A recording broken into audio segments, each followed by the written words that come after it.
Boa noite, pessoal. Então vamos lá para mais uma videoaula do Colégio Francisco de Assis com o professor Gabriel, especialmente dedicado ao primeiro ano do ensino médio desse ano, que é a aula de Geografia da Produção de Energia.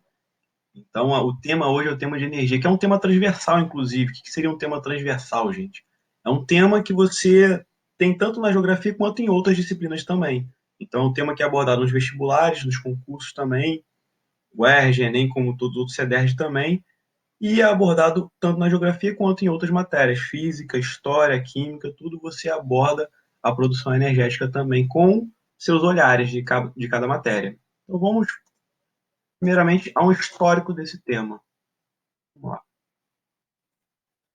Histórico do tema. A energia sempre foi elétrica? Então a primeira pergunta seria essa. Claro que não, né, gente? A energia ela passa a ser elétrica na era industrial. Só que antes disso houve a era pré-industrial, onde a energia ela era trabalhada, ela era criada a partir da força muscular do trabalho humano, da tração animal, por exemplo, os animais carregando, sendo utilizados como locomoção também, e também para poder movimentar, ter aquela energia cinética que movimenta outras coisas também a partir do movimento animal da força hidráulica da água, por exemplo, os moinhos que aproveitavam a corrente dos rios, e também, por exemplo, da força dos ventos, da força eólica, com as caravelas nas grandes navegações, na expansão marítima, e também com os próprios barcos que aproveitavam também a corrente dos rios e também o vento dos rios para poder se locomover sem ter que utilizar tanto a energia humana.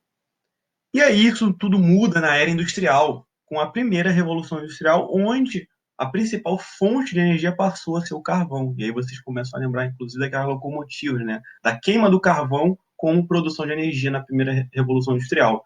Isso só vai mudar na Revolução Fordista, na segunda revolução industrial, quando descobriram o petróleo como uma fonte, uma potencial calorífico muito grande fonte de energia também, o petróleo como uma grande potencial fonte de energia que passa a predominar a partir dessa época. Na verdade, o petróleo já foi descoberto, mas na segunda revolução industrial ele já se consolida como a principal fonte de energia.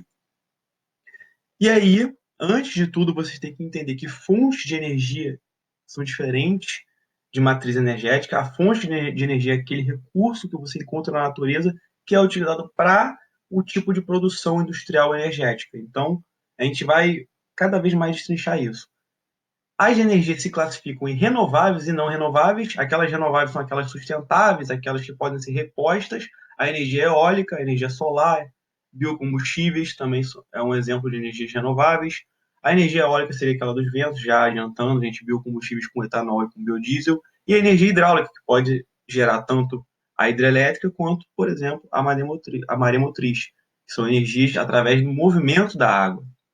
E as não renováveis, que são aquelas onde a fonte tem o processo de formação delas, ele é muito mais lento e gradual, gente. É um processo muito lento para poder ser reposto. Então, demora-se milhões de anos para você pôr, por exemplo, na natureza o carvão mineral, o petróleo e o gás natural também, que são os combustíveis fósseis, os hidrocarbonetos, que são os combustíveis fósseis. Agora, contraditoriamente, essas três fontes de energia não renováveis, carvão, mineral, petróleo e gás natural, ainda hoje são as mais utilizadas no mundo. Então, ao mesmo tempo que o homem mais utiliza ela, ele não consegue repor ela no mundo. Então, a gente já começa a ver uma certa crise energética que está cada vez mais em processo de continuidade. E que, se não houver uma mudança para as renováveis, pode ser que um dia existe um colapso, né? A gente vai falar um pouco mais disso mais à frente, gente. Agora vamos uma a uma, cada fonte de energia. Carvão mineral. Quais são as características principais do carvão mineral? A primeira delas, não é renovável, já dito. Ele é extremamente poluente, ele é mais poluente até do que o petróleo. E ele é formado a partir da decomposição lenta e gradual da matéria orgânica vegetal. Então, se atentem a isso. O carvão mineral vem da matéria orgânica vegetal, que foi soterrada ao longo de milhões de anos por esse processo de deposição de sedimentos nas bacias. E ele é encontrado em locais de clima frio, evitando a decomposição precoce do material orgânico. Então, ele tem que ser gradual a formação dele. E aí, outras características, ele possui um nível de qualidade que depende da porcentagem do carbono, e aí temos uma linha que vai desde o carvão com menos qualidade até o carvão com mais qualidade. O com menos qualidade é a turfa, o com mais qualidade é o antracito. E aí os de maior qualidade são usados, vão estar usados na siderurgia, que seria a siderurgia, aquela produção de metais, aquela fundição de metais, por exemplo, o aço. O aço é um exemplo da siderurgia. Agora, ele possui desvantagens em relação ao petróleo. Quais são as desvantagens? O transporte do carvão mineral é mais difícil, ele é mais poluente, ele possui um menor poder calorífico, ou seja, um menor poder energético, e ele não possui derivados de alto valor. Então, quer dizer que a cadeia produtiva do petróleo ela é muito mais extensa. Você consegue produzir plástico através de petróleo, você consegue produzir parafina através de petróleo, gasolina, que é um produto caro também, através de petróleo, enquanto que o carvão mineral nem tanto. E também tem esse detalhe, com um litro de petróleo, você tem uma queima muito maior do que 1 quilo de carvão mineral, por exemplo. E aí temos aí um exemplo de uma indústria termoelétrica de carvão mineral, e é bom vocês se atentarem a isso, gente. As indústrias termoelétricas, elas subdividem nas fontes de energia. A matriz energética é a termoelétrica, mas ela pode ser tanto a partir de gás natural, quanto de carvão mineral, quanto de petróleo. Então, esses combustíveis fósseis formam as termoelétricas. Agora vamos falar um pouquinho sobre petróleo, gente. O petróleo é um tipo de energia não renovável também, bastante poluente também. O processo de formação dele é semelhante ao do carvão mineral, então há um soterramento de material orgânico, porém, esse soterramento, a diferença é que o tipo de matéria orgânica ela é marinha, ao invés de ser aquela matéria orgânica vegetal. E aí você consegue encontrar eles melhor em áreas de golfo, por exemplo, Golfo Pérsico, Golfo do México também, em baías também, em mares fechados e em litorais, onde a água é menos movimentada e mais rasa com maior iluminação. Agora, você tem também o carvão mineral no pré-sal também. Perdão, gente. Você tem também o petróleo no pré-sal também, que foi descoberto tem pouco tempo no Brasil. Essas são as características principais do petróleo. E o gás natural? O gás natural que seria o co-irmão do petróleo, né, gente? O gás natural ele é não renovável, porém muito mais abundante do que o petróleo. Em geral, onde há petróleo, você pode fazer essa relação, você consegue encontrar gás natural também. Ele é menos poluente do que os outros hidrocarbonetos, outros combustíveis fósseis, e seu uso está cada vez mais crescendo. Mas ele é bem poluente também, tá, gente? Só que seu uso está cada vez mais crescendo porque ele pode ser utilizado dentro dessa cadeia produtiva na calefação, no gás de cozinha, dentro de casa, no cotidiano, com GLP, o gás natural, também pode ser utilizado, como já dito, nas termoelétricas e também no tipo de energia do GNV, na locomoção do dia a dia dos carros, na locomoção dos carros também. Então ele é muito utilizado, por exemplo, no dia a dia do brasileiro hoje, o gás natural. E aí, de um lado, esquerdo, gás natural, uma indústria termoelétrica, do outro lado, petróleo na sua maior essência. E agora vamos aos biocombustíveis, gente. Biocombustíveis que tem como exemplo o etanol e o biodiesel. O etanol, que é um tipo de álcool que ele pode ser formado através do milho, da produção de milho, da produção de cana-de-açúcar e de beterraba também. No caso da cana-de-açúcar, é o tipo de produção em que o etanol tem melhor qualidade, que ele tem mais potencial energético. Enquanto que o milho nem tanto assim, mas o milho, por exemplo, tem bastante produção de milho lá nos Estados Unidos, enquanto que aqui no Brasil a gente produz um etanol a partir da cana-de-açúcar de maior qualidade do que o próprio etanol americano, por conta das condições climáticas locais também tropicais aqui. E o biodiesel, que seria aquele tipo de óleo, né? Aquele óleo diesel, que pode vir da soja, da mamona, do dendê, da canola, do algodão e do babaçu. Todos os tipos de culturas de plantações que são encontradas no Brasil, inclusive principalmente a soja, gente. Então o biodiesel ele tem bastante potencial para ser explorado aqui no Brasil também. Então, como pontos positivos, ele pode ser visto como renovável a partir do momento em que essas plantações conseguem ser repostas sem que o consumo humano esteja maior, mais forte nisso. Então, ele pode ser renovável nessa relação, mas como o consumo energético humano está cada vez aumentando, pode ser que ele não seja considerado renovável. Então, existe essa contradição dentro dos biocombustíveis. Ele é considerado um tipo, os biocombustíveis são considerados tipos de energias limpas, ou seja, poluem muito menos do que os hidrocarbonetos, do que os combustíveis fósseis. Agora, possuem bastante pontos negativos também. O primeiro deles, gente, favorecem a concentração de terra. Então você tem aqui, por exemplo, no Brasil, bastante produção de soja, de cana-de-açúcar, que pode ser utilizado tanto para o alimento quanto para a produção energética. Mas são produções de planteios, são produções já homogêneas que estão sempre em propriedade de uma ou um grupo pequeno de pessoas e acabam concentrando as terras. Então esse é um ponto negativo. Ele também, ao longo da história do Brasil, aumentou o desemprego rural, o desemprego no campo, porque esse tipo de produção passaram a se tornar muito mecanizadas, tanto para o alimento quanto para essa produção energética. Então, acabou fazendo com que as pessoas tivessem que migrar para as cidades. Ele também acaba favorecendo uma concorrência com áreas de plantio de alimentos. Então, há uma concorrência com certas agriculturas locais, com certas agriculturas de subsistências ou agriculturas familiares. E ele acaba nisso tudo aumentando o preço dos alimentos, porque ele é muito mais fácil de ser produzido. A soja já é muito produzida no Brasil, a cana-de-açúcar também, só que os outros alimentos que têm a mesma similaridade no cotidiano para poder você, de fato, comer, se alimentar, acabam aumentando. Principalmente que vem dessa agricultura familiar, por incrível que pareça, aqueles alimentos mais saudáveis. E ele aumenta o desmatamento. Um grande exemplo disso seria a fronteira da soja. Então, a soja que está cada vez mais desmatando a floresta amazônica, a Amazônia dentro. Então, esses são os grandes pontos negativos que mostram que os biocombustíveis têm um impacto ambiental muito danoso também. Agora, temos também as hidrelétricas, que são o tipo de matriz energética mais utilizado no Brasil. Cerca de mais de 40% é composto por hidrelétricas. Só que a fonte de energia mais utilizada no Brasil é o petróleo. Por quê? Porque ele é utilizado tanto em termoelétricas quanto também no dia a dia dos brasileiros com a gasolina. Então tomem cuidado nessa distinção, que inclusive muitas vezes é pegadinha de prova, viu, gente? E aí as hidrelétricas nós temos o quê? As vantagens delas são energias renováveis, então você pode repor esse movimento da água, esse ciclo da água também, se você não interferir tanto. Perdão, gente. Ela também é considerada um tipo de energia limpa, e aí, no caso, ela polui muito menos. Ela polui um pouco, mas muito menos do que os hidrocarbonetos, combustíveis fósseis. Ela também tem um potencial energético, um considerável potencial energético de quilowatts, megawatts, e por aí vai também essas escalas de watts bem grandes. Agora, possui desvantagens. Apesar de ser considerada uma energia limpa, ela causa muitos impactos ambientais. Quais seriam esses impactos ambientais? A diminuição da vazão do rio, então você tem que alagar toda uma área que acaba com que aquele rio não dê vazão para aquela área alagada, aqueles rios que saem dali também.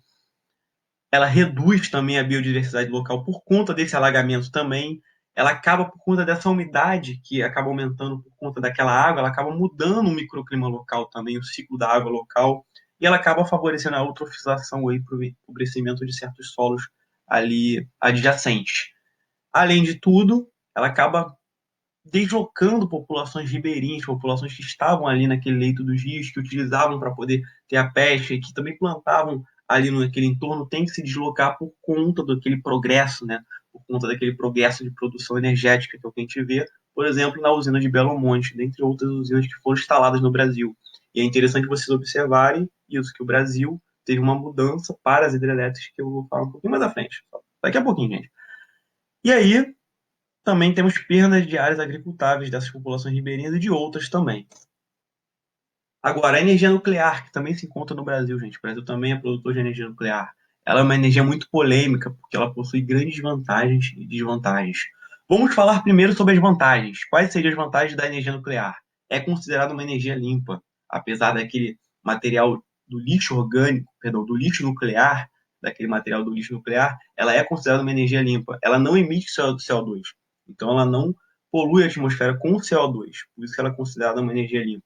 Ela também não depende do clima para poder ser produzida. Na verdade, ela depende da quantidade de produção de urânio, da quantidade de extração de urânio, quanto de disponível você tem de urânio para aquele país, para aquele estado, para aquela cidade, por exemplo. Agora, há grandes desvantagens. Perdão, gente. Antes eu tenho que falar de uma grande vantagem. Ela tem um alto potencial energético e uma alta rentabilidade. O que isso quer dizer, Gabriel? Com uma pequena quantidade de urânio, você consegue produzir muita energia e ter uma renda extraída daquilo ali. Ele é bem rentável se comparado às outras. Agora, com relação às grandes desvantagens, o destino do lixo nuclear é muito complicado. Então, para você produzir esse tipo de energia, você acaba produzindo um tipo de lixo nuclear radioativo. E aí você precisa soterrar ele, você precisa botar camadas de concreto em cima deles, de aço também, de certos metais, para poder não deixar com que aquela radioatividade vaze. Porque se aquela radioatividade vazar, acaba poluindo o ar com a radioatividade que vai indo pelo vento e por aí vai degradando as plantas, vai degradando a vida como um todo, inclusive é danoso ao ser humano. Um exemplo de uma catástrofe dessa foi a catástrofe de Chernobyl. Então tem que tomar muito cuidado com aquelas usinas lá de Angra 1, Angra 2, Angra 3 também, que são usinas nucleares. Então há uma possibilidade de acidente muito complicada. E há um alto custo inicial para ser implantado. Apesar dela ser rentável, o custo inicial para ser implantado é alto também. E aí temos exemplos aí, fotos, acima usina de Belo Monte, abaixo ali à esquerda usina de Angra, uma das, à direita abaixo aí o etanol. E agora vamos falar rapidinho sobre as energias alternativas, gente. Então, aquelas energias mais sustentáveis, aquelas que são renováveis, que podem ser repostas. Já falamos a eólica, através do movimento dos ventos, com aqueles cataventos, a solar, com aqueles painéis fotovoltaicos que captam a energia do sol, a geotérmica, que é um tipo de energia que retira a energia térmica do interior da Terra, de águas subterrâneas muito quentes que se aquecem, de geysers, por exemplo, mas não só geysers também. E a maremotriz, que é um tipo de energia hidráulica que utiliza do movimento das marés para poder gerar energia cinética e depois energia, que tem até, em certo ponto, um processo parecido com as hidrelétricas, mas que acaba sendo muito diferente também em outros pontos. A biomassa, que é um tipo de energia que é utilizada através dos restos de material biológico também. Então, a biomassa também é utilizada, a incineração da biomassa. São renováveis. Agora, sempre enfrentam um ou mais desses seguintes problemas. Custo-benefício dessas energias, ainda hoje, principalmente para um país emergente, é muito baixo.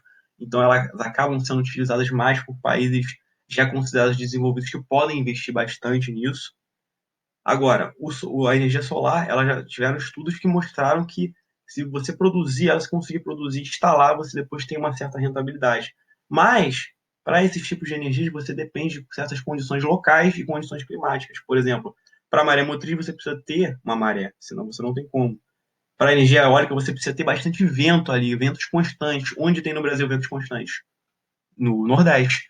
Para energia solar, você precisa ter bastante incidência solar também. Você não pode ter muita nebulosidade, então complica se tiver muita nebulosidade.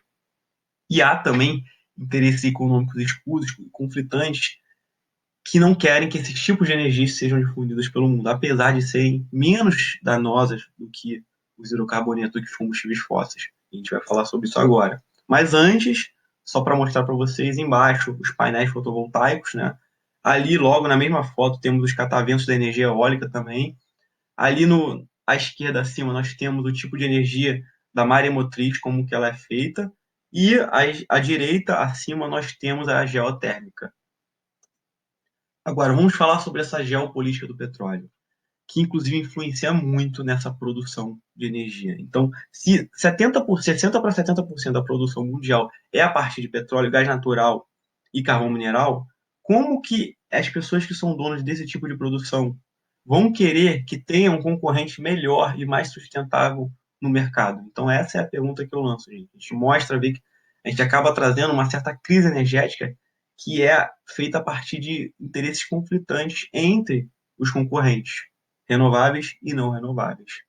E aí você tem, por exemplo, de um lado a União Europeia com essa vanguarda das energias sustentáveis, promovendo isso, e você tem do outro lado aquelas grandes empresas americanas e outras também estatais do petróleo que não querem que existam pessoas produzindo e concorrendo com um tipo de energia mais limpa, mais sustentável. E aí, nessa geopolítica do petróleo, ela tem um certo histórico. Nos anos 30 foi formado, foi consolidado, melhor dizendo, o cartel das grandes empresas que já eram grandes naquela época, as sete irmãs do petróleo mundial, que vieram basicamente dos Estados Unidos. E aí, nos anos 40 e anos 50, formam-se outras estatais do petróleo para poder competir em certos países que possuíam bastante petróleo já que poderiam competir. E aí, um exemplo seria a Petrobras no Brasil, e também na Argentina com a empresa de lá também, dentre outras também dessa época, empresas estatais, que depois foram mudar. Posteriormente, lá nos anos 90, no caso da Petrobras, ela ficou semi-estatal, ela ficou com capital misto. Só que nos anos 60 houve esse detalhe interessante, que é o da criação da OPEP. O que é a OPEP? Organização dos Países Exportadores de Petróleo, que simplesmente é um cartel entre países produtores, grandes países produtores ali do Oriente Médio, que faz com que. O que é o cartel? Você tabele o preço da mesma forma para poder, se o cliente tiver que consumir, vai ter que consumir com eles ali. Então, se você tabela um preço mais baixo, de repente, do que a concorrência, e aí o cliente vai consumir com todos que tem esse preço. E aí fica nesse jogo com os outros produtores do petróleo. Um local, inclusive, o Oriente Médio, tem bastante petróleo, então por conta disso acabaram preferindo se unir com relação à competitividade com relação ao mundo. E aí buscaram pela redistribuição dos lucros desses países membros. E aí nos anos 70 houve uma crise do petróleo. O que foi essa crise do petróleo? Ela foi marcada pela instabilidade política desses locais, porque no caso o Oriente Médio é um local historicamente marcado por uma instabilidade política e conflitos e guerras, que acabaram fazendo com que esse preço do barril ficasse alterando, ficasse mais caro nessa época. E aí o Brasil naquela época dependia tanto desse petróleo que ele acabou sofrendo uma certa crise também energética. Então, o Brasil nos anos 70 precisou diversificar a sua matriz energética para poder não sofrer tanto com o petróleo assim. Foi nesse momento em que começaram a existir mais investimentos em energia, por exemplo, das hidrelétricas, no pró-álcool, que foi um sistema brasileiro para o etanol e para os tipos de álcool também, dentre outros também, gente. Então foi nessa época que a gente começou a depender menos do petróleo. E aí nos anos 90 e 2000 começaram a ocorrer novas instabilidades desse petróleo, principalmente ali naquele cerne do petróleo, que é o Oriente Médio, com a Guerra do Golfo em 91, com a invasão do Afeganistão em 2001, em 2003 com a nova Guerra do Golfo, a Guerra do Iraque, né, com a invasão do Bush lá, que acabava sempre fazendo com que a distribuição desse petróleo ficasse mais difícil. Então, o preço desse petróleo ficasse mais alto também. Então tem esse detalhe. Agora, houve, ao mesmo tempo, nessa época, um aumento cada vez maior da economia dos países emergentes. Então, um aumento cada vez maior da demanda mundial por causa do crescimento dos países periféricos, não só os emergentes, mas os periféricos como um todo, que estavam cada vez mais produzindo mais energia. Então, olha essa contradição. Ao passo que o petróleo ficava mais caro, os países precisavam cada vez mais de energia. Sempre está nesse conflito, né, gente? E aí, na atualidade, as oscilações que nós temos nesse preço do barril do petróleo são por conta da descoberta de novas áreas produtoras. Então, quando você descobre novas áreas produtoras, você tem mais abundância, mais oferta desse petróleo. Então, acaba reduzindo um pouco, descobrindo bastantes áreas produtoras. Mas esses cartéis, essa OPEP, dentre outros, tentaram tabelar para não deixar com que os países tivessem tecnologia suficiente, por exemplo, para poder explorar aqui no pré-sal, o petróleo do pré-sal, para poder quebrar um pouco as empresas aqui e ficar mais difícil essa exploração, porque lá já tinha distribuição. Então fica esse jogo também dentre essas empresas, tanto estatais quanto não estatais também, do próprio petróleo. E aí novas fontes de energia surgiram competindo que não querem, os produtores de petróleo não querem que elas venham à tona para não poder tirar o seu espaço. E a crise econômica de 2008 também alterou o preço dos barris. E agora vamos às questões, gente. Duas questões rapidinho aqui. Essa primeira é muito interessante do Enem. Suponha que você seja um consultor e foi contratado para assessorar a implantação de uma matriz energética em um pequeno país com as seguintes características: região plana, chuvosa e com ventos constantes, dispondo de poucos recursos e sem reservatórios de combustíveis fósseis. De acordo com as características desse país, a matriz energética de menor impacto e riscos ambientais é baseada na energia, vamos lá, primeiro, letra A, dos biocombustíveis, pois tem menos impacto ambiental e maior disponibilidade. Olha, se ele tem pouco recurso energético, então significa que ele tem pouco recurso hídrico também, é um país com pouca capacidade energética, então significa que o biocombustível é meio complicado. Fora que o fato de que o biocombustível produz bastante impacto ambiental, então não pode ser letra A, gente. Letra B, energia solar. Pelo seu baixo custo, já está errado aí. Energia solar hoje é considerada de alto custo e pelas características do país favoráveis à sua implantação. Não falou nada de sol. C, nuclear. Por ter menos risco ambiental, já complica também aí. Se você vaza aquele urânio, aquele lixo através do urânio, você tem bastante risco ambiental. E ser adequado a locais com menor extensão territorial. Mas se não tiver a abundância do urânio, vai ficar meio complicado. Então não pode ser assim. D, gente. Hidráulica, devido ao relevo, à extensão territorial do país e aos recursos naturais disponíveis. Ele fala que tem pouco recurso hídrico, então não pode ser a D.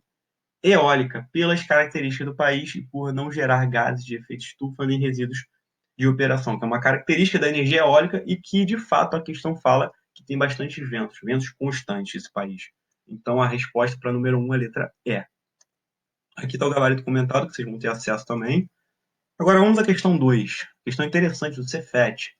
Considere a seguinte ilustração. Aí temos o quê, gente? O carvão mineral, né? A turfa, que é aquele carvão de menor qualidade, que está ali mais na área de pântano, então é um carvão mais úmido. O lignito logo seguido, a hulha logo seguido também, e aquela camada mais abaixo, aquela camada do antracito, que é o carvão de maior qualidade, menos úmido.